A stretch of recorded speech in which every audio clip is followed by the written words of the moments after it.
Bonjour ou bonsoir, selon l'heure à laquelle vous écoutez ce podcast.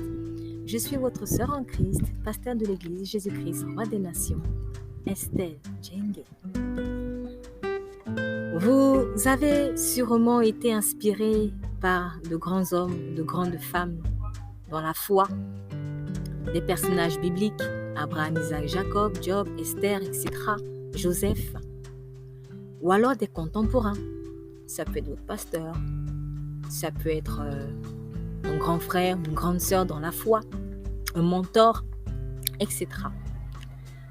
Mais savez-vous qu'avec vous aussi, Dieu veut écrire une histoire? Oh oui, vous avez de la valeur et vous êtes précieux pour lui. Et votre témoignage peut inspirer des millions de personnes. Ce par quoi vous passez actuellement, c'est justement pour écrire les différentes péripéties de l'histoire que Dieu a déjà accompli à la croix. Dieu, avec toi mon cher ami, avec toi ma chère amie, a une histoire à raconter au monde. Laisse-le écrire cette merveilleuse histoire. N'oublie pas, il t'aime énormément.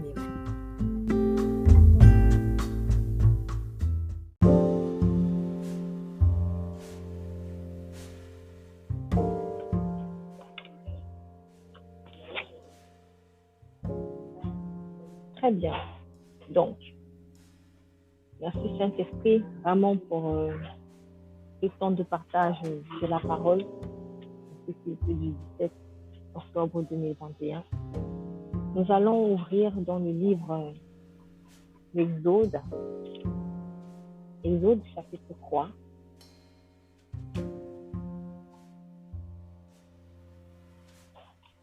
Exode chapitre 3. Ici, c'est l'épisode de Moïse, l'épisode de la rencontre entre Moïse et Dieu au buisson ardent.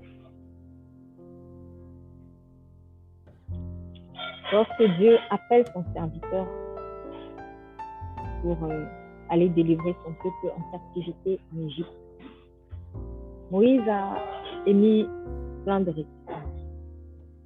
Donc, Moïse, en réalité, était traumatisé.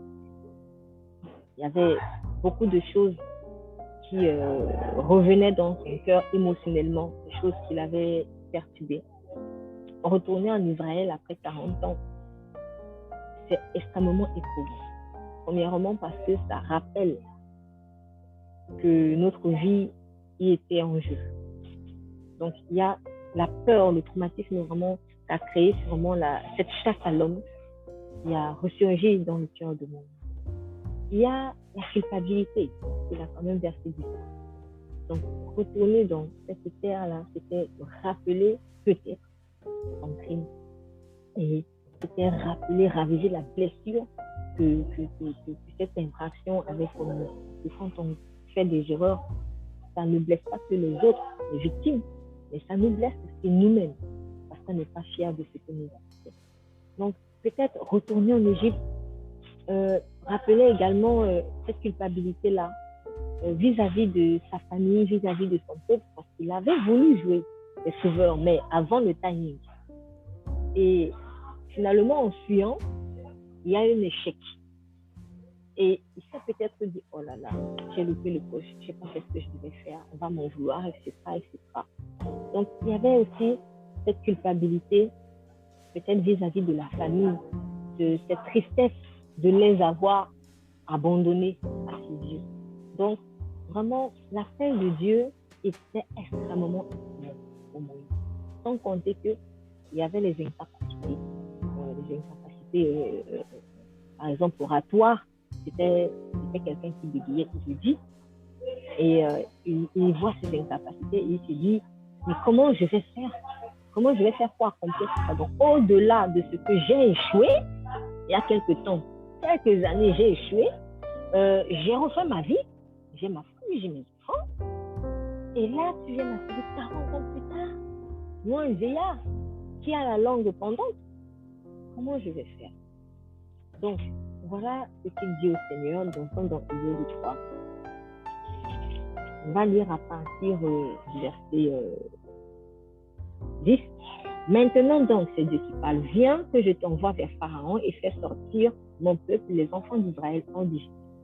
Verset 11. Alors Moïse répondit à Dieu. Qui suis-je pour aller vers Pharaon et pour faire sortir d'Égypte les enfants d'Israël? Et Dieu dit, je serai avec toi. Et voici pour toi le signe que c'est moi qui t'envoie. Quand tu auras fait sortir d'Égypte le peuple là, vous servirez Dieu sur cette montagne.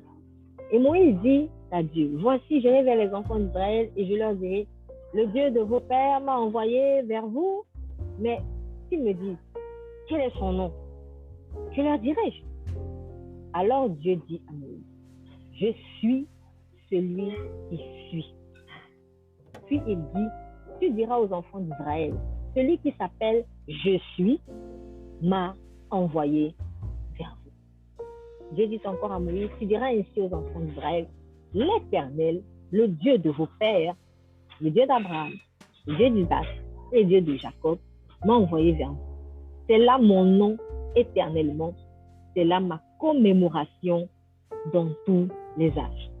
Va et assemble les anciens d'Israël et dis-leur, l'Éternel, le Dieu de vos pères, m'est apparu, le Dieu d'Abraham, d'Isaac et de Jacob, et m'a dit, certainement, je vous ai visité et j'ai vu ce qu'on vous fait en Égypte. Et j'ai dit, je vous ferai remonter de l'affliction de l'Égypte au pays des Cananéens, des Héthiens, des Amoréens, des Phéréziens, des Éviens et des Jébusiens, dans un pays où coule le lait et le miel. Et ils obéiront à ta voix, et tu iras, toi et les anciens d'Israël, vers le roi d'Égypte, et vous lui direz, l'Éternel, le Dieu des Hébreux, est venu au-devant de nous. Maintenant donc, laisse-nous aller le chemin de 3 jours au désert et sacrifier à l'Éternel, notre Dieu. Vous savez, quand quelqu'un vient, Amen, merci pour ce travail. Quand quelqu'un vient te parler et qu'il te dit, Dieu m'a dit, Dieu m'a dit, dans la mesure où la personne à qui on s'adresse, la personne à qui on s'adresse ne connaît pas vraiment Dieu, c'est tout à fait normal, que cette personne pose la question de savoir quel Dieu. Parce qu'à vrai dire aussi, il y en a beaucoup. Donc d'un côté, il y en a beaucoup. D'un autre côté, même si en réalité, il y en a un seul. Mais je ne le connais pas. Donc, lorsque je vais m'adresser à cette personne et que je vais dire Dieu m'a dit, il est tout à fait normal qu'à un moment donné, tu dises quel Dieu? Qui il est? Et Moïse, sachant cela, il craignait la réaction de ses frères.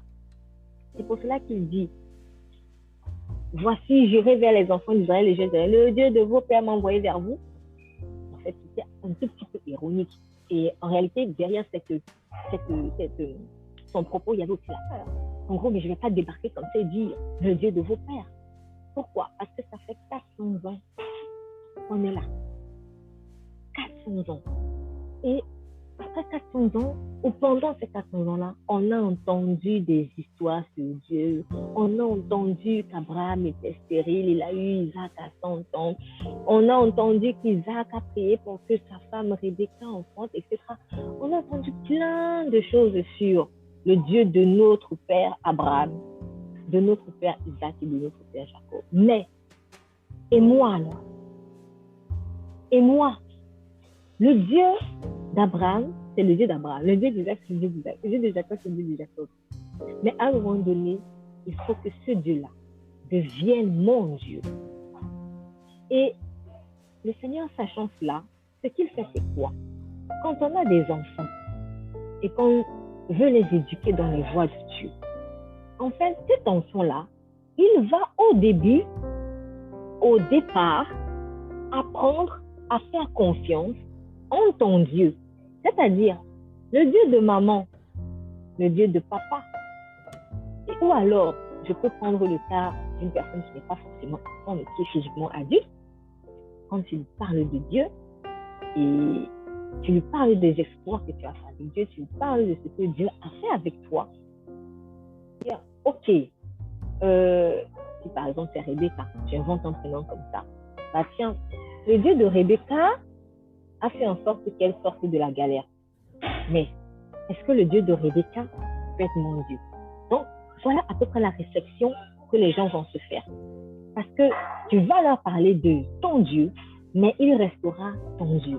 Et à un moment donné, il faut que ton Dieu devienne aussi leur Dieu. Puisse-t-il mon père, puisse-t-il ma mère? Pourquoi? Parce que nous avons tous un témoignage que nous devons donner. À chacun son histoire. L'histoire d'Abraham, c'est l'histoire d'Abraham. Puisse-t-il mon père? L'histoire d'Isaac, c'est l'histoire d'Isaac. Puisse-t-il mon père? L'histoire de Jacob, c'est l'histoire de Jacob. Puisse-t-il mon père? Et mon histoire à moi. Quelle est l'histoire que je peux écrire avec Dieu? Quelle est l'histoire que je peux écrire avec mon Dieu? C'est ça. Donc, Dieu sachant très bien que, au départ, Israël aurait peut-être du mal, il dit à Moïse, va leur dire que le Dieu d'Abraham, le Dieu d'Isaac, le Dieu de Jacob est venu. Donc, en gros, le Dieu dont tu as entendu parler là, le Dieu dont on t'a raconté des histoires.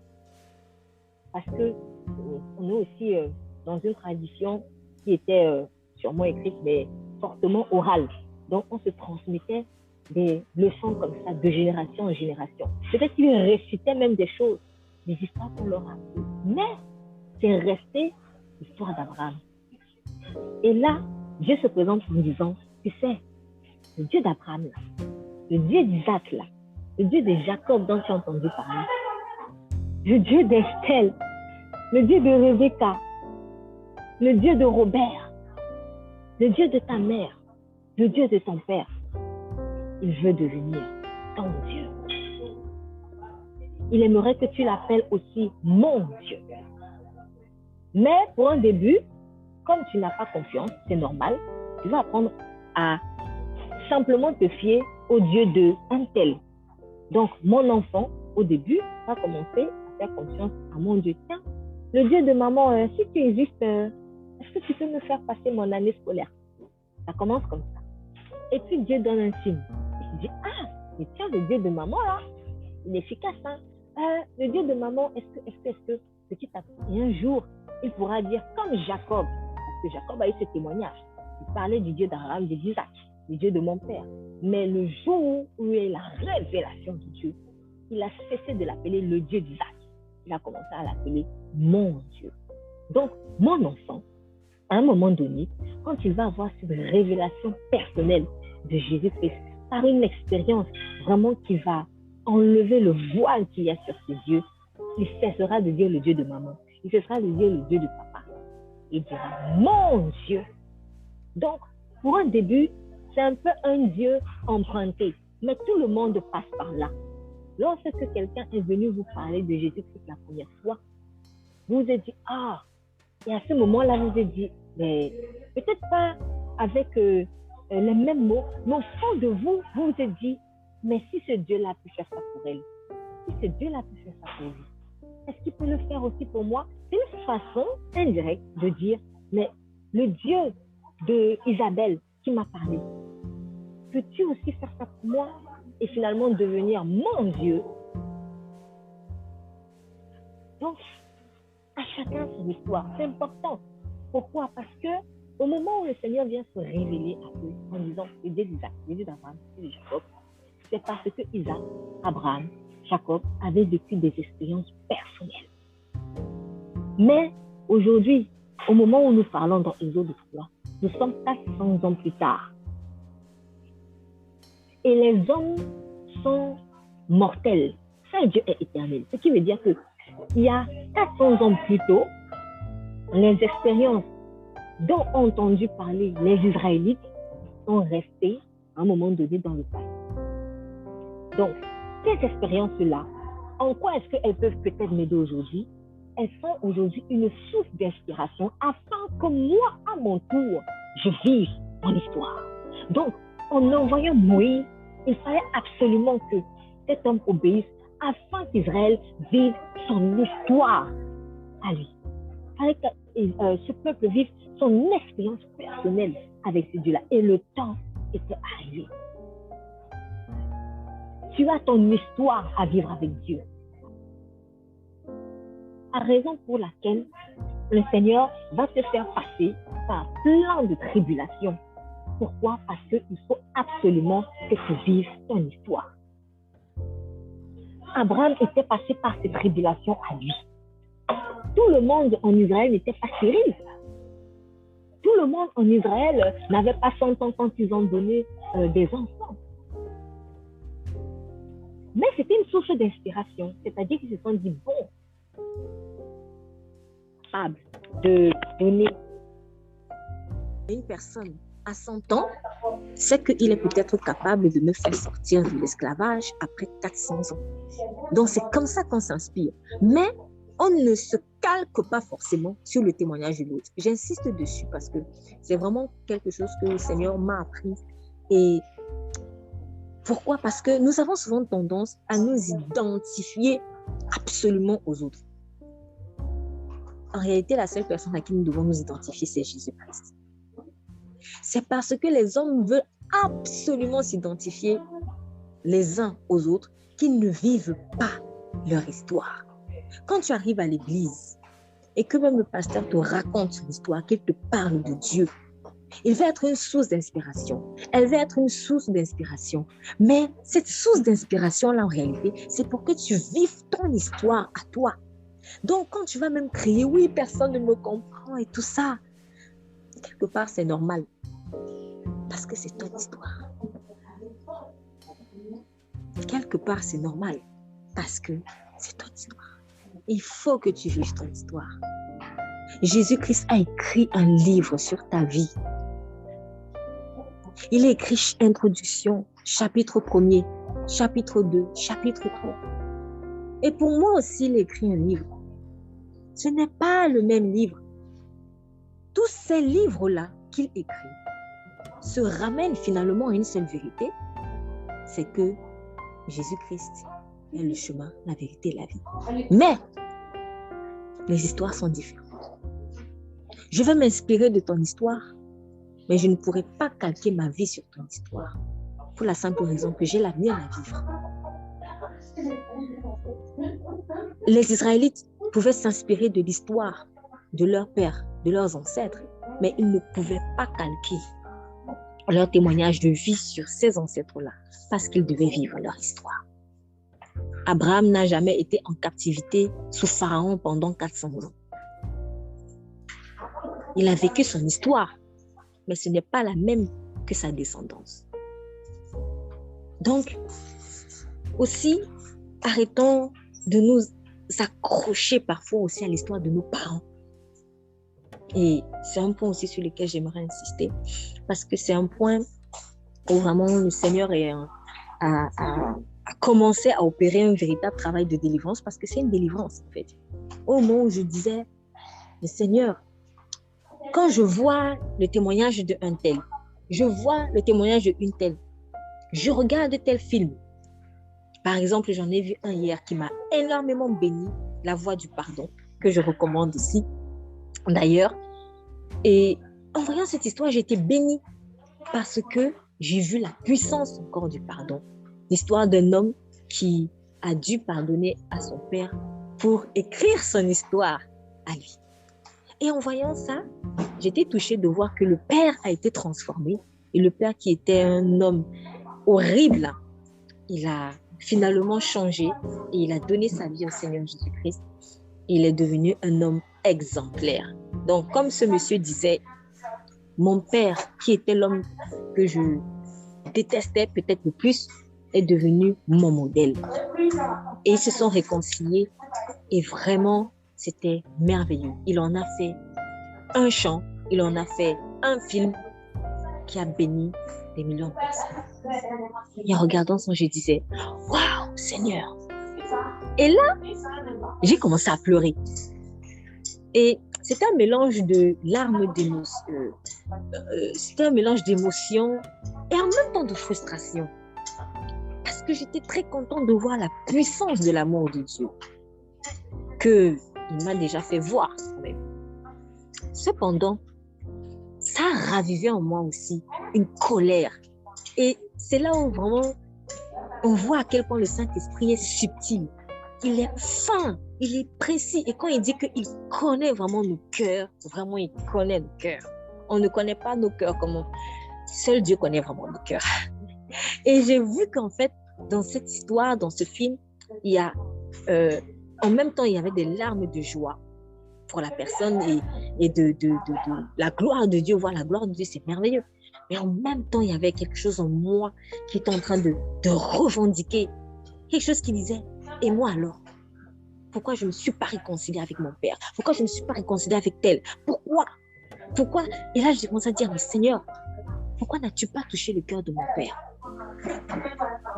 Pourquoi il ne s'est pas converti? Pourquoi il n'a pas été sauvé? Pourquoi? Pourquoi, Seigneur? Pourquoi c'est moi qui dois vivre ça? Pourquoi lui, il vit la réconciliation avec telle personne qu'il aime et moi, je n'ai pas le droit de le vivre?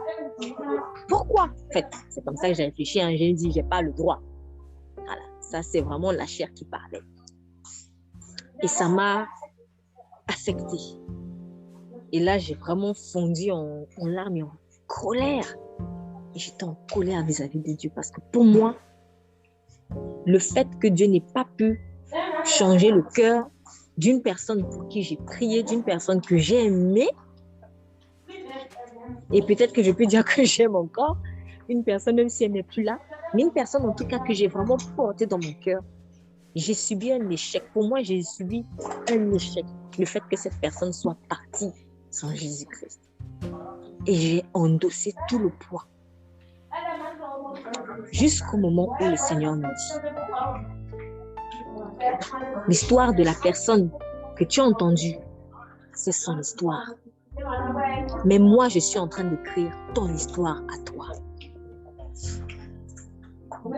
Et il m'a dit, je te parle par exemple beaucoup de certaines personnes dans la Bible comme Joseph. Et c'est vrai, le Seigneur me parle beaucoup par Joseph. Et vous savez, à un moment donné, en étudiant, en méditant sur Joseph, il y avait au fond de moi cet espoir de ce que, mais Joseph, il s'est réconcilié avec un tel. Il s'est réconcilié avec son frère, il s'est réconcilié avec... Seigneur, mais moi, je n'ai pas eu cette opportunité-là. Tu m'as séparé. Et de façon définitive, Joseph, au moins lui, il a vu son père avant de mourir. Joseph, au moins lui, il a eu l'opportunité d'embrasser ses frères ou ses soeurs, je ne sais pas moi, avant de mourir. Et moi. Et là, il me dit encore, Joseph a son histoire. Et mon enfant, toi aussi, tu as ton histoire. Et après, il me donne ce passage où il est écrit, ne croyez pas que je suis venue seulement apporter la paix. Je suis aussi venue apporter l'épée.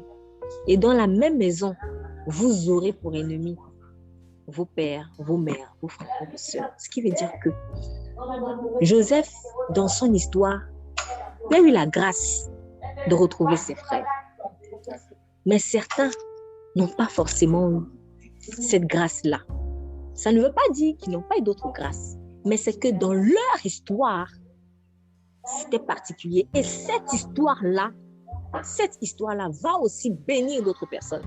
Parce que tu n'es peut-être pas la seule qui n'aura pas l'opportunité d'embrasser cette personne que tu aimes avant qu'elle meure. Peut-être tu n'auras pas cette opportunité. Mais sache qu'au travers de ton témoignage, au travers des blessures que cela a entraîné, des blessures que Dieu va guérir, tu vas bénir des millions de personnes. Car il y en a aussi comme toi qui ont besoin de s'inspirer. Parce qu'il y en a qui, lorsqu'ils voient Joseph, ils vont se dire, ah oui, je dois absolument point par point vivre les mêmes choses que Joseph. Non! Tu peux t'inspirer de l'histoire de Joseph, mais tu n'es pas Joseph. Tu peux t'inspirer de l'histoire d'Abraham, mais tu n'es pas Abraham. Tu as une histoire avec Dieu.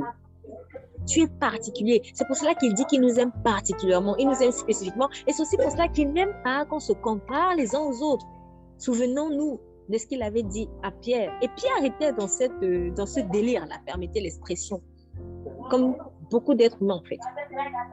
Dieu dit à Pierre, quand tu seras vieux, on va t'emmener dans un endroit où que tu n'aimeras pas. En fait, il était en train de lui expliquer par quel type de mort Pierre devait glorifier le Seigneur. Et Pierre, une fois qu'il accepte ça, il dit, et lui alors, il parlait de Jean, et lui, comment il va finir?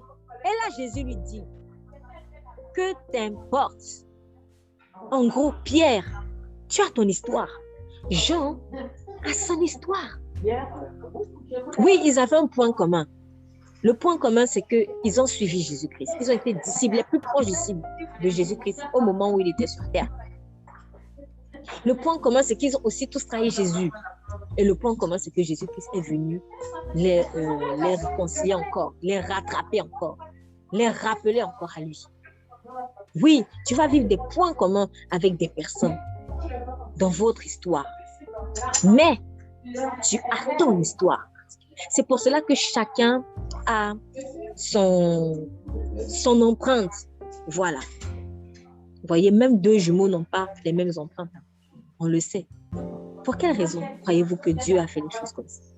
Pour la simple raison que chacun son histoire. Même des jumeaux qui se ressemblent, sont sortis du même ventre au même moment, ont chacun son histoire avec Dieu. Dieu d'Abraham, Dieu d'Isaac, Dieu de Jacob. Mais désormais, que ce Dieu-là soit ton Dieu. Qu'on puisse aussi dire le Dieu de Ruth, qu'on puisse dire le Dieu d'Isabelle, qu'on puisse dire le Dieu de Clara, qu'on puisse dire le Dieu de mon enfant, qu'on puisse dire le Dieu de Yonela. Oui, qu'on puisse dire aussi ton Dieu. Donc, laisse le Seigneur écrire ton histoire. Inspire-toi d'Esther. Inspire-toi de Job. Inspire-toi d'Isaïe. Inspire-toi d'Ézéchiel. Inspire-toi de Paul. Inspire-toi de toutes ces personnes. Mais ne laisse pas leur histoire absolument devenir la tienne. Pourquoi? Parce que tu as ton histoire. Inspiration ne signifie pas identification, comme si maintenant c'est eux Dieu. Non, ce ne sont pas des dieux. Dieu est Dieu. Et Dieu veut écrire une histoire avec toi. C'est pour ça que tu passes par là. Ouais. Quelqu'un va dormir dans une voiture pendant 1 an. C'est son histoire. Il faut qu'il passe par là pour raconter cette histoire. Une autre personne va rester peut-être sans papier pendant 20 ans, je ne sais pas. Je donne un exemple comme ça. C'est son histoire. Dieu est en train d'écrire une histoire sur ça. Une autre personne va être constamment violée et le Seigneur la restaure. C'est son histoire. Je ne sais pas si Abraham, lui, il était violé un jour. Donc, chacun son histoire. Chacun son histoire. Chacun ses blessures. Et ces blessures-là sont justement ton histoire. C'est ça qui va faire ta particularité.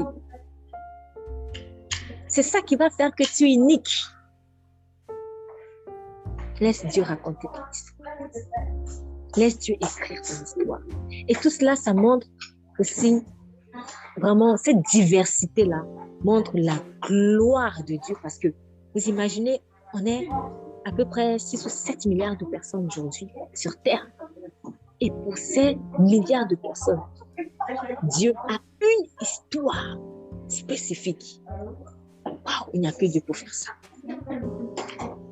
Cessons de nous calquer, ça ne sert à rien. Inspire-toi des gens et inspire les autres. Mais tu as ton histoire. Donc même en regardant un film comme moi, que ce film te bénisse. Mais ne te dis pas que tu vas à 100%, je dis bien à 100%, vivre exactement les mêmes choses que lui. Non, comprends ce que tu dois comprendre. Comprends ce que tu dois comprendre.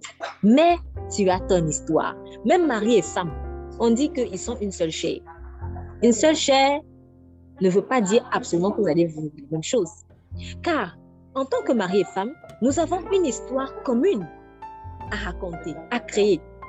Mais cette histoire commune-là est aussi l'assemblage de deux histoires différentes. C'est pour cela que, à la fin des temps, nous ne rendrons pas compte devant Dieu juste en tant que couple. Chacun rendra compte. Donc, je serai seule devant Dieu. Mon mari sera seul devant Dieu. Pourquoi? Parce que chacun son histoire. Donc, nous interagissons les uns avec les autres en tant qu'enfants de Dieu.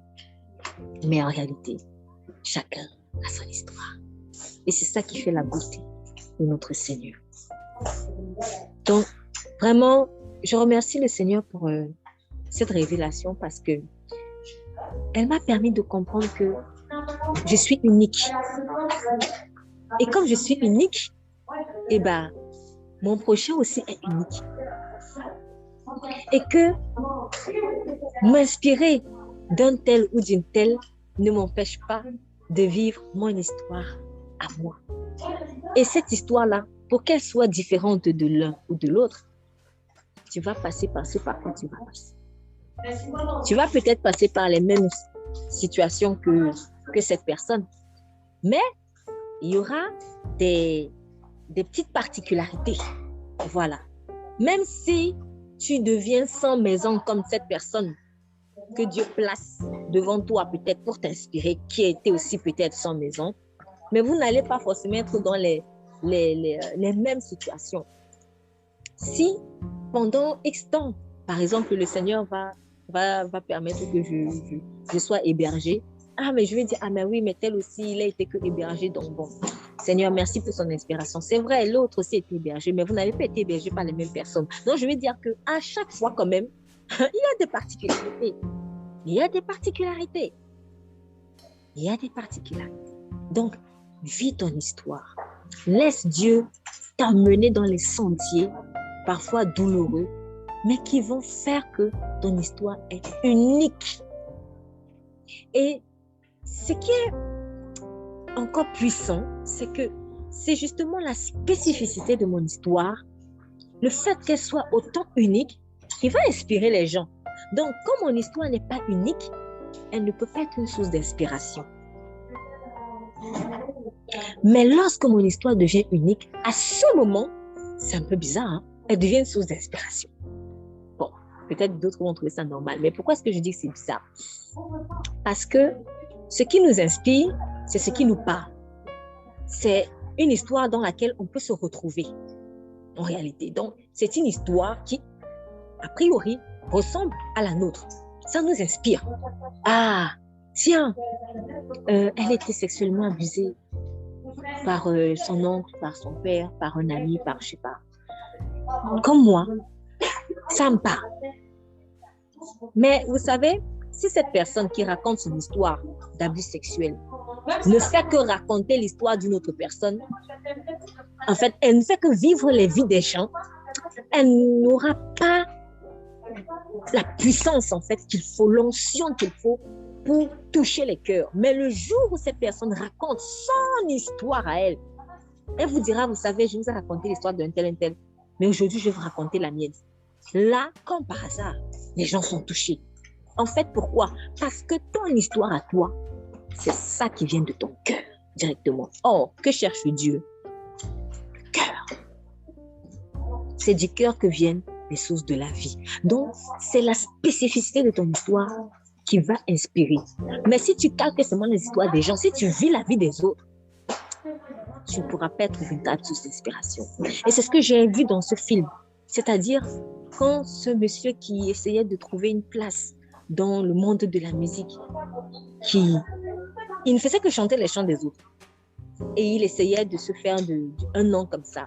Et un jour, un potentiel manager l'a vu, il lui a dit, tu m'as invité pour voir tes prestations, mais ça ne me touche pas parce que je sens que tu ne vis pas encore ton histoire. Il n'a pas compris. Il n'a pas compris. Il lui a dit, c'est bien, on voit que tu as du talent parce que tu chantes bien, mais en fait, tu interprètes bien. tu interprètes bien les chants des autres. Et ton histoire à toi. Tu veux être un musicien, tu veux être un chanteur. Raconte ton histoire. Et c'est le jour où il a enfin réglé ce problème qu'il avait avec cette personne qu'il haïssait, qu'il a pardonné, qu'il y a quelque chose qui s'est libéré dans son cœur. Il a fait face à ses peurs parce qu'il a reconnu, il a dit, oui, j'arrive pas à libérer mon cœur parce que il y a quelque chose qui me fait peur. Quand j'étais enfant, on m'a toujours dit ça. On m'a toujours dit, tu n'y arriveras jamais. On m'a toujours dit, etc. Donc, pour lui, c'était son histoire. Il fallait qu'il confronte ça. Et le Seigneur a permis que des portes se ferment jusqu'à ce qu'il vive son histoire. Il a vécu ça comme un rejet, mais le Saint-Esprit lui a parlé. Et il a décidé d'aller affronter ses peurs. Il a fait une pause dans sa carrière qui était montante et il a décidé de vivre son histoire. Il a réglé les problèmes qu'il devait régler. Pardonner ce qu'il devait pardonner. Faire ce qu'il y avait à faire. Être avec ceux avec qui il devait être. Et voir la gloire de Dieu. Et quand il a vécu son histoire, du coup, un chant est venu spontanément. Spontanément.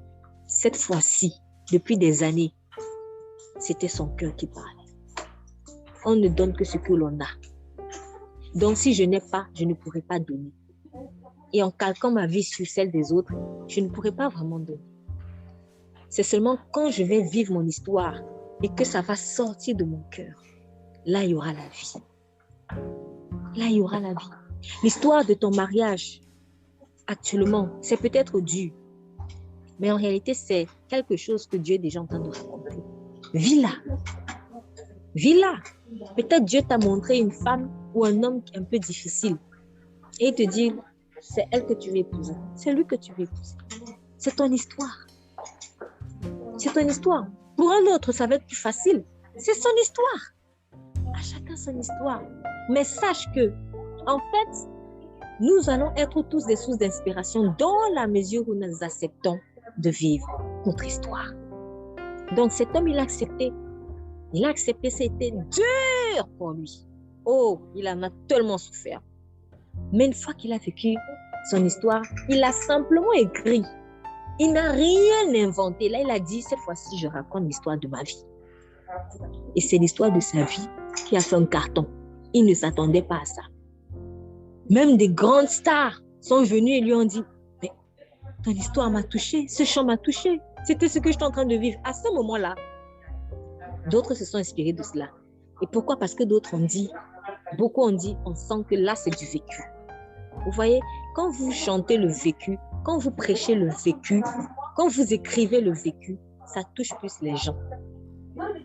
Mais si vous racontez juste des histoires comme ça, empruntées à gauche, à droite, ça va toucher, mais pas tant que ça. Ça va effleurer.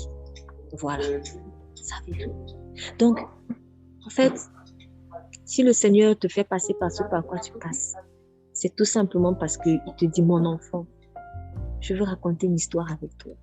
Donc, je ne regarde pas juste à la situation là actuellement, mais je regarde à plus loin. Je regarde les gens qui vont être bénis, car je veux que tu sois une source de bénédiction. Et aussi, j'aimerais que tu saches que ce que tu as vécu n'enlève en rien qui je suis réellement. Donc, les Israélites, par exemple, eux, ils ont pensé que le fait que Dieu ne soit pas intervenu pendant 400 ans fait que finalement, c'était peut-être des bobards qu'on leur racontait. Ou alors ils se sont dit, bon, ça c'était pour Abraham, hein. C'était pour Isaac, mais pour moi là, ça ne fera pas. Non, le Dieu d'Abraham veut être ton Dieu aussi. Le Dieu de ton père veut être ton Dieu. Le Dieu de ta mère veut être ton Dieu. Si ce sont des personnes qui ont marché avec Dieu. En tout cas, le Dieu de cette personne-là que tu admires, ouais, qui t'inspire, il veut aussi être ton Dieu. Donc, c'est pour cela qu'il leur a dit, il a dit à Moïse, va leur dire, le Dieu d'Abraham, viens maintenant vers vous. Le Dieu de vos pères, maintenant, il vient vers vous et il veut raconter une histoire avec vous. Et cette histoire-là, c'était l'histoire de la délivrance de tout un peuple. On parle de millions de personnes. Israël, c'était des millions de personnes. On parle l'histoire de tout un peuple qui était puissamment délivré de la main de Pharaon. Waouh! C'est une histoire qu'Abraham ne pourra pas raconter. C'est une histoire qu'Isaac ne pourra pas raconter parce qu'il ne l'a pas vécue. Mais ils pourront raconter leurs histoires à eux. Ils pourront raconter leurs histoires à eux. Mais que peuvent raconter leur postérité? Seulement ce qu'ils ont vécu. Mais si tu ne vis rien, qu'est-ce que tu vas raconter au monde? Donc, il faut vivre ton histoire. Vis-la et tu auras quelque chose à raconter au monde. Un autre point sur lequel j'aimerais insister aussi, dans la continuité de ce que je dis, c'est qu'il dit, quand Moïse leur dit, le Dieu, voici, j'irai vers les enfants d'Israël et je dirai, le Dieu de vos pères m'a envoyé, mais ils me disent quel est son nom. Pourquoi? Justement parce que quand on était blessé, peut-être par Dieu, ce n'est pas que Dieu veut nous faire du mal, mais on est dans une incompréhension et on est frustré vis-à-vis de lui. Donc, on va dire, mais c'est qui? Lui, c'est qui? Pourquoi? Parce qu'après 400 ans, peut-être on a oublié. On a oublié. C'est pour cela que c'est intéressant de vivre au jour le jour des histoires avec Dieu. Parce que si à un moment donné, tu cesses de vivre des expériences avec Dieu, ou si tu n'as jamais vraiment vécu des expériences puissantes avec Dieu, tu vas l'oublier. Ou en tout cas, tu ne le connaîtras pas. Donc, effectivement, Israël ne connaissait pas vraiment Dieu. Pourquoi? Parce qu'ils n'avaient jamais vécu leur histoire à eux avec Dieu. Donc, du coup, Moïse, sachant ça, il leur dit, mais ils me diront quel est son nom. Ce Dieu-là, c'est qui? Et Pharaon avait dit la même chose à Moïse. Il avait dit, oui, le Dieu des Hébreux, c'est qui? C'est qui? Parce que lui connaissait d'autres dieux. Lui connaissait Ra, par exemple. C'est Dieu, lui, il la connaissait. Mais le Dieu des Hébreux, c'est qui? C'est qui? Quand quelqu'un vient te dire, tiens, prends ma main et je vais te sortir de là, la première question que tu vas lui poser, si tu ne le connais pas, qui es-tu? Qui es-tu? Donc, la première question qu'on se pose lorsque quelqu'un nous aborde, c'est l'identité. C'est la première, l'identité. Qui es-tu? Allô? Oui, bonjour, c'est Margaret. Oui, qui êtes-vous? Normal. Dès qu'une relation est sur le point de se créer, la première question, c'est qui? Tiens, maman, quelqu'un m'a demandé en mariage. Hein, tiens, c'est qui? C'est comme ça. J'ai un nouveau prof. C'est qui? Donc, toute relation, qu'elle soit amicale, professionnelle, sentimentale, peu importe, elle commence par un. Quel est son nom? C'est qui? C'est qui? C'est pour cela que tout ce parcours aussi, le Seigneur nous fait passer, c'est pour qu'on apprenne à savoir qui il est. J'ai peut-être prié longtemps un Dieu, mais je ne sais même pas qui il est. Je connais peut-être un pseudonyme, Dieu. Bon, Dieu, ce n'est pas un pseudonyme, mais dans Dieu, il y a tellement beaucoup de dieux aujourd'hui. Donc Dieu là, c'est qui en fait? Ah tiens, je crois en Dieu. Ah oui, quel Dieu? Donc finalement, Dieu, c'est un peu général. C'est un peu général. C'est pour cela que même sans être sauvés, beaucoup vont vous dire qu'ils croient en Dieu. Parce qu'ils ne savent pas quelle est la consistance de ce Dieu-là. Ils ne savent pas qui il est. Qui il est. Et Dieu, sachant cela, il a voulu donner un point d'identification qui est Jésus-Christ. Ce qui veut dire que si je crois en Dieu, mais je ne crois pas en Jésus-Christ, je ne crois pas en Dieu. Car le Fils est celui qui est venu nous révéler le cœur du Père. Tel le Fils est tel le Père. Donc, Dieu a fait exprès de donner à Jésus-Christ le nom de Dieu pour qu'on sache, qu'il n'y ait jamais de confusion, qu'on sache de qui on parle. Donc, quand tu dis Dieu, quand tu dis qui, ton Dieu là, c'est qui? Je dis Jésus-Christ. Mon Dieu là, il a un nom. Il s'appelle Yeshua, le Dieu qui sauve. Donc, quand Moïse pose la question, quel est son nom? Que dirais-je? Dieu lui répond, Christ n'était pas encore descendu. Et même si Christ est descendu, ça ne change pas. Parce qu'en Dieu, il n'y a aucune onde de variation. Mais je dis que Christ n'était pas encore descendu, donc peut-être que si certains vont se poser la question, mais pourquoi il n'a pas alors dit Jésus? Là, il y a une question de timing. À chaque chose de son temps. Le temps de l'arrivée du Messie sur terre n'était pas encore arrivé. Et du coup, Dieu répond, tu leur diras, je suis celui qui suis. Pourquoi il répond comme ça? Parce que vous savez, Dieu aussi, même lorsque Christ est déjà descendu, vous allez remarquer qu'il se révèle à vous de la manière dont vous avez besoin. Et nous avons tous des besoins différents. Remarquons par exemple dans Apocalypse. Quand on va dans Apocalypse, nous allons aller dans le livre d'Apocalypse.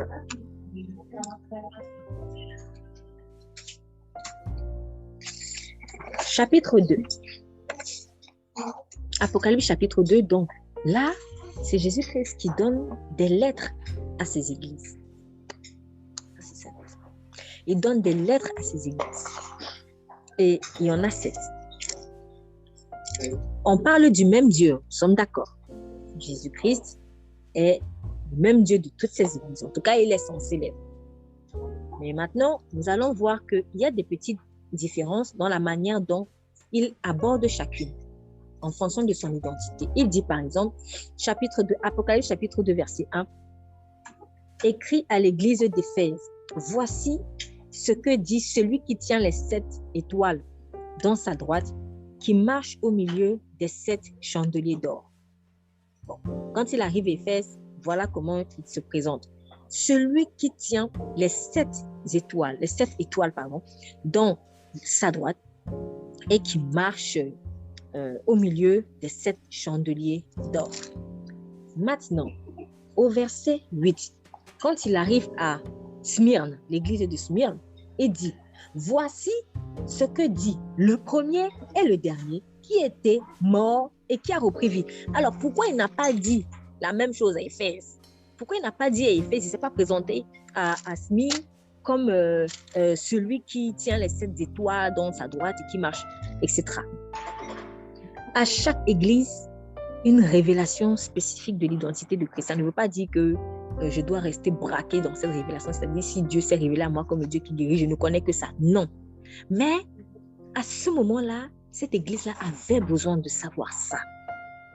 À ce moment précis. C'est là où je reviens sur l'idée selon laquelle à chacun son histoire. Smyrne, sûrement, à un moment donné, aura ou a déjà eu la révélation de celui qui tient les 7 étoiles dans sa droite, qui marche au milieu de 7 chandeliers d'or. Mais au moment où Jésus arrive à Smyrne, Smyrne avait besoin de savoir que Jésus est le premier, le dernier, celui qui est mort et qui a repris vie. À Pergame, quand il arrive à Pergame, il sort encore un autre aspect de son identité. Il dit, celui, verset 12, voici ce que dit celui qui a l'épée aiguë à 2 tranchants. Bon, là, ici, on voit qu'il est en train de mettre un accent sur l'épée aiguë à 2 tranchants. Et là, je pense à la parole. Pourquoi? Parce que quand vous lisez aussi la suite, quelles ont été les forteresses de Pergame? C'est que Pergame avait été très attaqué dans la doctrine. Donc, Dieu est en train de rectifier quelque chose. Non, c'est juste pour dire que quand le Seigneur vient à toi, il vient pour raconter ton histoire spécifique en fonction de ton besoin spécifique. Pergame, ce n'était pas Smyrne. Smyrne, ce n'était pas Éphèse, mais c'était le même Dieu.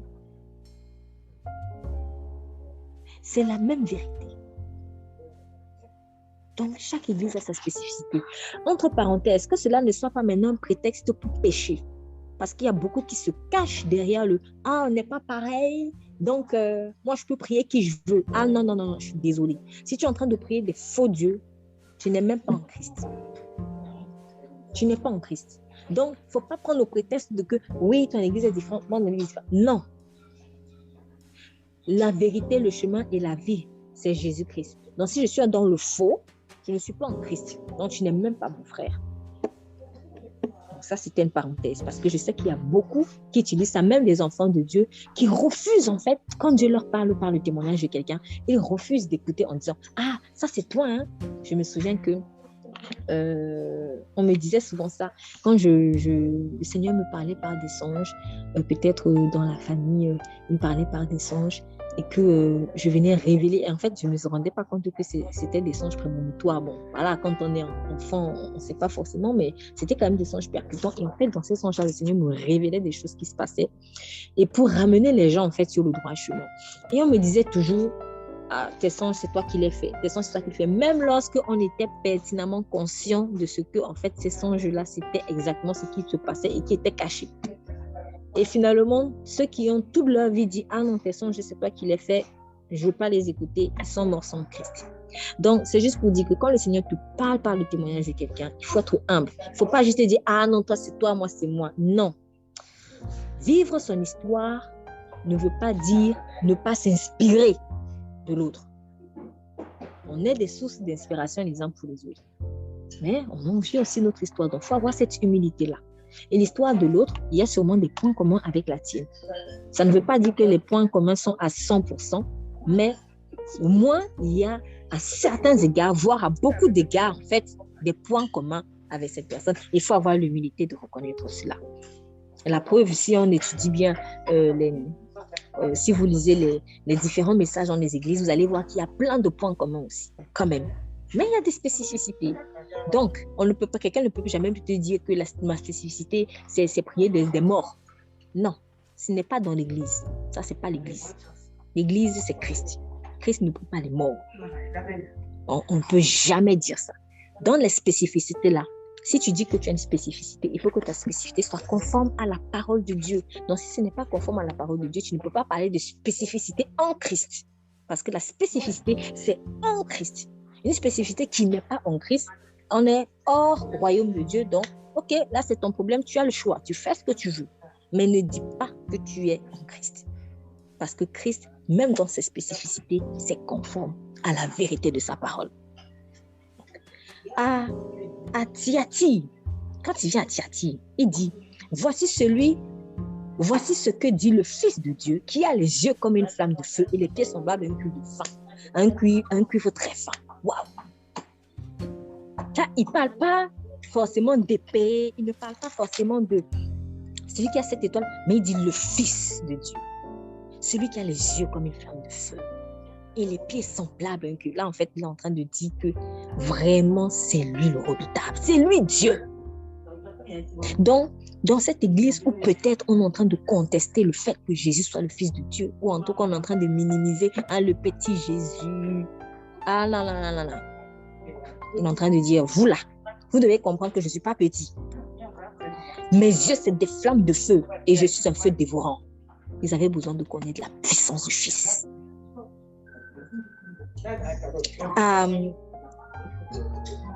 Bon, ça en est fini ici pour les autres, pour les églises, mais j'ai juste pris ce passage-là pour nous montrer que, vous voyez, quand du Seigneur vient à nous, c'est en fonction de notre besoin.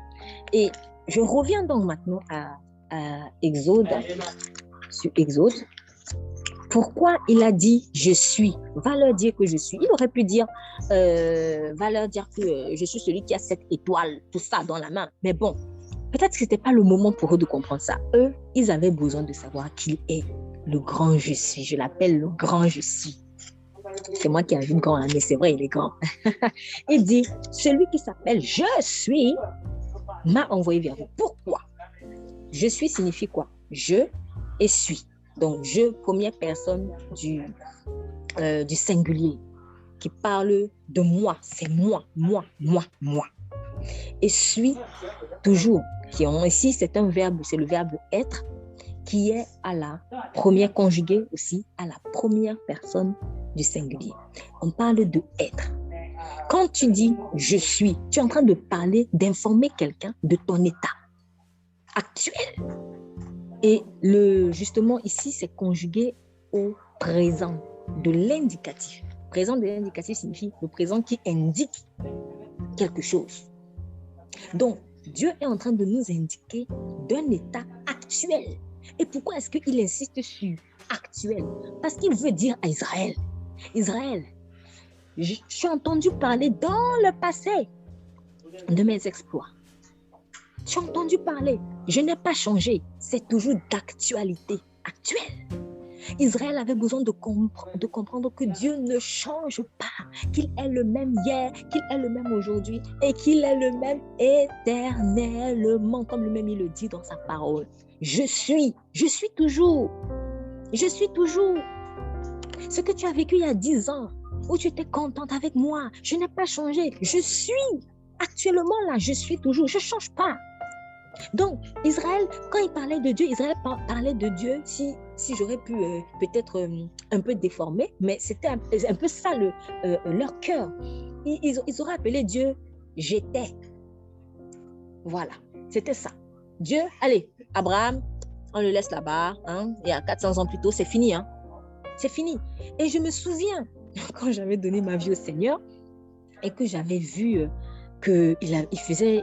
En fait, que Jésus guérissait encore des gens aujourd'hui. Et par des hommes et des femmes, simplement, je me suis dit, la réaction que j'ai eue, c'est, donc c'est encore d'actualité. Pourquoi? Parce qu'il y a quelque part quelque chose qui te dit, la Bible, c'est un vieux livre. C'est du passé. C'est fini aujourd'hui. Et on va encore dire ça aux gens demain. On le dit encore aujourd'hui. C'est du passé. Non. C'est toujours d'actualité. Je suis. Il n'a rien dit d'autre à part ça. Je suis Israël. Sache que je ne change pas. Je n'ai pas changé. Je suis encore capable de faire des miracles. Je suis encore capable. Je suis. Donc, c'est ça. Smine ou un autre, ou Pergame, je ne sais pas. Ils avaient besoin de savoir qu'il est le fils. Pour un tel, il est celui qui a la parole, les pieds aigus. Pour un tel, il a les yeux comme une flamme de feu, etc. C'était leur problème à eux, à ce moment-là. C'était leur histoire. Mais l'histoire d'Israël, à ce moment-ci, c'était quoi? C'était qu'il fallait qu'Israël comprenne que Dieu est le même, hier, aujourd'hui, éternellement. C'est pour ça qu'il s'est appelé « Je suis ». Je suis. Je suis signifie « je suis là ». Je ne change pas dans le temps. Je suis aussi signifie « j'existe ». J'existe. D'ailleurs, en philosophie, vous avez souvent entendu certaines expressions comme je pense, donc je suis. Dans les théories de l'existentialisme, dans des gens qui essayent de prouver que vous existez par la pensée. Donc, comme je pense, je suis. Non, Dieu, vous remarquez, il n'a pas mis de conditions pour exister. Il existe, c'est tout. Donc, et ça aussi, c'était pour donner un coup à une pensée de cœur d'Israël, sûrement, qui se sont dit, c'en est fini de nous. Dieu n'existe plus ou n'existe pas. Si Dieu existait, pourquoi nous sommes esclaves depuis autant de générations? Si Dieu existait, pourquoi est-ce que je vis ce que je vis? Si Dieu existait, pourquoi? Non, Dieu existe. Je suis et c'est tout. Je n'existe pas parce que tu penses. Je n'existe pas parce que tu m'as vu exister. Je n'existe pas parce que tu ne crois pas ou que tu crois. C'est pas ça le problème. J'existe. J'existe. C'est tout. J'existe. Je n'existe pas parce que quelqu'un m'a accouché. J'existe, un point trait. Je n'ai pas de commencement, je n'ai pas de fin. J'existe. Donc, dans le je suis là, il y a je suis là, j'existe. Dans le je suis, il y a aussi je n'ai pas de limite dans le temps. J'étais et je serai et je suis. Donc, on parle toujours de moi au présent de l'indicatif. Je suis. Troisièmement, il n'y a pas de condition pour que j'existe. Je suis tout court. C'était l'histoire d'Israël. Histoire de personnes qui avaient perdu la foi, qui avaient cessé peut-être de croire que ce que leurs ancêtres ont vécu, ils peuvent encore le vivre aujourd'hui. Et Dieu vient les restaurer en leur disant, mes enfants, je vais vous raconter une histoire avec vous. Je suis toujours là. Que tu le sentes ou que tu ne le sentes pas. Parce qu'Israël ne sentait pas la présence de Dieu à ce moment-là. Mais si Dieu n'existait pas, comment as-tu pu dire donc à Moïse, j'ai vu la souffrance de mon peuple, j'ai entendu leur cri. Donc pendant qu'Israël était silencieux, pensait que on n'entend rien et tout, Dieu entendait tout. Raison pour laquelle il allait susciter son serviteur jusque dans le désert. Tu ne sais pas ce que Dieu est en train de faire en ce moment, les personnes que Dieu est en train de susciter pour venir te tendre la main. Donc, ce n'est pas parce que tu ne sens pas sa présence qu'il n'est pas. Il est. Je suis. Je suis. Et non seulement il est, et il te dit, dis-le encore, tu diras ainsi aux enfants d'Israël, l'Éternel. Donc, vous voyez, là, il insiste encore sur le timing. Éternel. Donc, éternel, c'est éternité. Éternité. Il n'y a pas le temps avec moi. Donc, cesse de regarder 400 ans, 400 ans. Et là, je me prêche à moi-même. Cessons de regarder les années. Oh, j'ai déjà fait 1 an dans cette situation, Seigneur. J'ai déjà fait 5 ans. Ça fait 10 ans, 20 ans, c'est 20 ans. Combien de temps encore, Seigneur? Éternel, éternel, éternité. Avec lui, il n'y a pas le temps. Même 400 ans, il n'y a pas le temps. Seigneur, ça fait 25 ans que j'attends la promesse. Il n'y a pas le temps en lui. Seigneur, délivre-nous des limites du temps. Délivre-nous de cette oppression, Seigneur, que nous-mêmes nous faisons à cause du temps qui passe. Tu es éternel. Et c'est ça qui compte. Peut-être que quelqu'un va se dire, Seigneur, je suis déjà âgé. Si je n'enfante pas maintenant, à quel âge? À quel âge, Seigneur? Et est-ce que je pourrais profiter du temps avec mes enfants? Seigneur, peut-être j'ai déjà 40 ans. Est-ce que je vais profiter si j'accouche maintenant même? Si j'accouche maintenant là, Seigneur, quand j'aurai 70 ans, mes enfants auront... Oh non, Seigneur, non, non. Je n'aurai pas assez d'années pour profiter avec eux. L'essentiel, ce n'est pas d'accoucher vite. L'essentiel, c'est d'accoucher bien. Et quand je dis accoucher bien, vaut mieux avoir des enfants de la promesse que des enfants dans la chair, comme Isaac et Ismaël. Parce qu'avec les enfants dans la chair, tu risques de ne pas vraiment être ce père ou cette mère heureuse. Mais quand l'enfant vient dans la promesse, il y a un goût là. C'est comme un condiment dans la sauce qui relève le goût de la sauce. Et c'est ce qu'Abraham a vécu. Et il a senti la différence. Il a senti. Donc, ne t'empresse pas. Enfin, ne nous empressons pas, parce que vraiment, c'est un point dans lequel beaucoup peuvent se retrouver. Ne nous empressons pas. Oh, je veux vivre des enfants, je veux vivre des enfants. Si Dieu t'a promis des enfants, il te les donnera. Moment venu. Et à ce moment-là, tu vas sentir ce bon goût dans la sauce, comme Anne.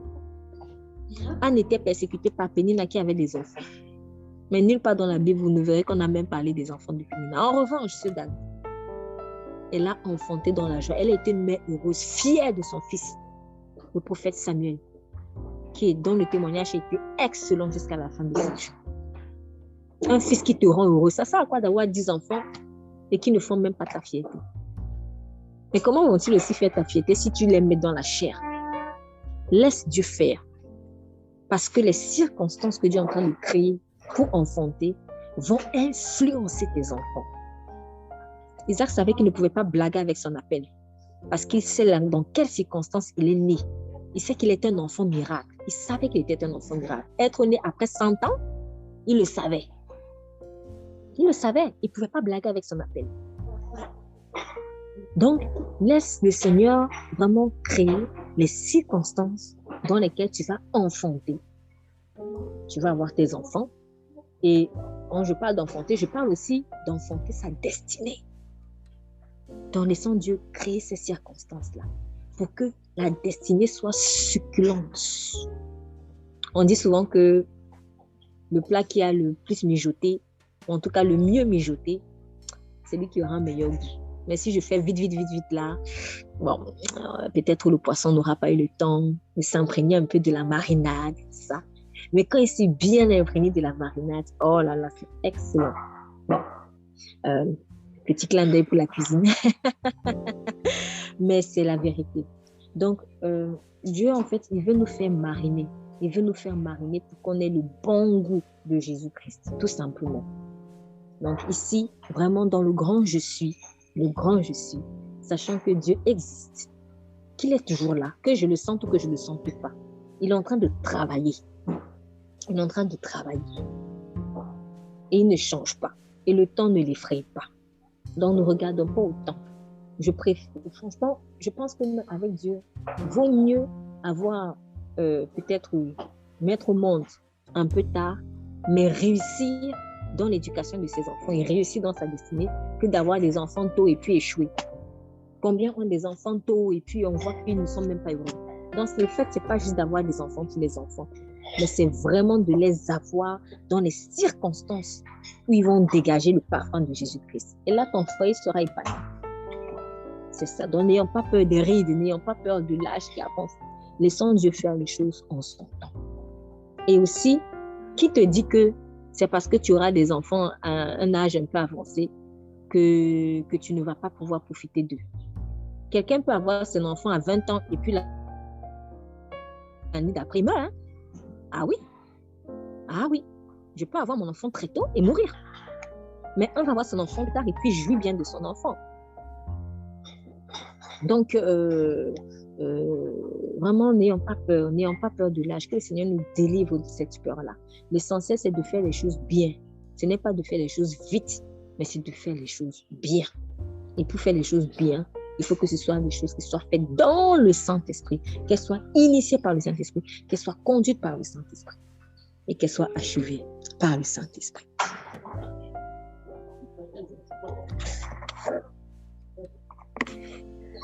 Père, je te remercie pour ta parole. Je te prie de mon que tu nous aides à comprendre que nous avons chacun notre histoire à raconter avec toi. Nous n'avons pas à nous calquer, Seigneur, sur un tel, même si ce sont des personnages bibliques. Oui, ils nous inspirent tellement, mais ils ont leurs histoires, Seigneur. Je prie afin que vraiment chacun puisse prendre conscience de ce qu'il doit écrire une histoire particulière avec toi. Et je prie pour que nous ayons l'humilité de nous inspirer des autres, pour que ce ne soit pas donc un prétexte pour refuser d'écouter le témoignage des autres, qui peut vraiment nous délivrer, Seigneur. Mais qui est cet équilibre que toi seul tu peux donner, Saint-Esprit, l'équilibre entre s'inspirer de l'autre, sans maintenant faire de l'autre un Dieu, sans vouloir absolument point par point vivre ce que l'autre a vécu. Non, Seigneur, que chacun puisse accepter qu'il a une histoire particulière à raconter. Je prie que nous ne fuyions plus les épreuves, Seigneur, que nous ne fuyions plus les épreuves, car ces épreuves sont vraiment les péripéties de notre histoire, Seigneur. Oui, je prie également pour le pardon dans ces différentes histoires où nous sommes blessés. Merci de nous donner la force, l'envie, le zèle, la motivation constamment pour pardonner. Et quand je dis constamment, c'est que nous soyons capables de pardonner 70 fois, 7 fois. Oh oui, Seigneur. Il est possible de pardonner peut-être facilement une fois, mais pardonner 70 fois, 7 fois, c'est autre chose. Donc, travaille nos cœurs. Merci de travailler nos cœurs pour que nous puissions pardonner 70 fois, 7 fois, Seigneur. Merci pour les belles histoires, Seigneur, qui vont sortir de cette église et les belles histoires qui vont sortir, Seigneur, dans la vie de tous les auditeurs, Père, de ce message. Que toute la gloire te revienne. Toi, le Dieu des histoires. Amen.